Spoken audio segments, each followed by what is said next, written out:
Hello mga sisilam! Kamusta kayo? Ayan, itutur ko nga kayo nung pumunta kami ng Laguna sa resort, private resort. Ito nga ang kwarto na napili namin.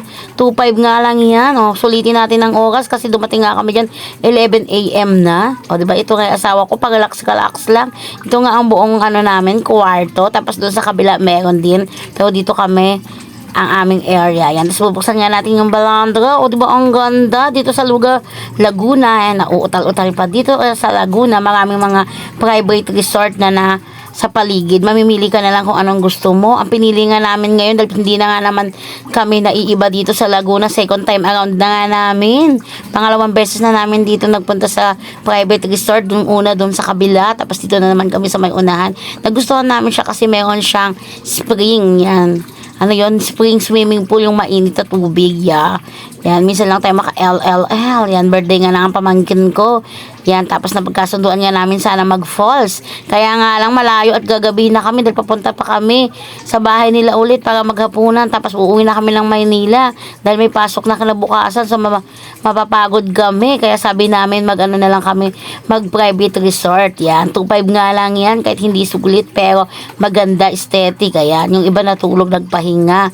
Yan, 2 kotse nga kami dyan, isang van at saka isang kotse. Yan, ito nga ang isang place ng kwarto namin. 2 kwarto, 2.5 na. O, diba? Kahit hindi siya sulit, okay na. Tapos doon naman tayo sa baba kasi nandito tayo sa second floor sa kwarto. Kasi kadadating nga lang namin dyan. Tapos sabi ko, i-vlog ko nga kasi malay mo may mga gustong pumunta sa Laguna, mag-swimming. Marami pong mga resort dito. Hindi po kayo magsasawa. Pipili lang kayo.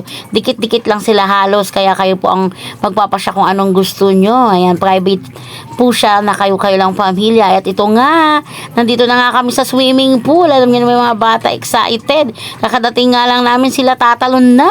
Ayan o. Enjoy na enjoy. Happy birthday, Hana. Ito nga si Hana o. Ayan o. Yan. Yang nakasmile. O, diba? Ang gandang bota. Birthday niya nga ngayon. Kasi ito si akin si Yang. Yan at ang atik ko. Yan yung mga pinsan nila. Minsan-minsan nga lang kami magkita. Kasi mga Laguna, Cavite ang mga area nila. At kami dito sa Quezon City. Fairview ang iba. Pero sabi ko nga sa'yo, pag mahal mo, bibisitahin mo at kailangan magsama-sama sa kaarawan. Dahil minsan lang naman yan. At pagkatapos nito at kanya-kanya na namang mga trabaho, yung mga estudyante, yan, kaya sinusulit talaga namin pag magkakasama kami, walang malayong lugar, basta sama-sama at happy lang. Ayan, tapos meron nga ditong CR, lababo, tapos lamesa, tapos meron din silang pa-video okay. At ito ang aking pamangkin, Diyos ko. Diba? Napapakulit pag nagsama-sama yung mga yan. Kahit minsan lang, nako, close na close at banding na banding yan. O, diba? Ito ang aking yang ko. Nandito nga siya sa mainit na water, hot spring. O, itong maliit na area na to, mainit yan. O, kasi naman, hindi naman natin alam yung mga ganyan, yayamanin. O, diba? Ayan, hot spring yan. O, dyan nga siya. Tsaka mababaw nga lang yan. Tapos dito sa malaking area po yan, yung malamig. O, yan.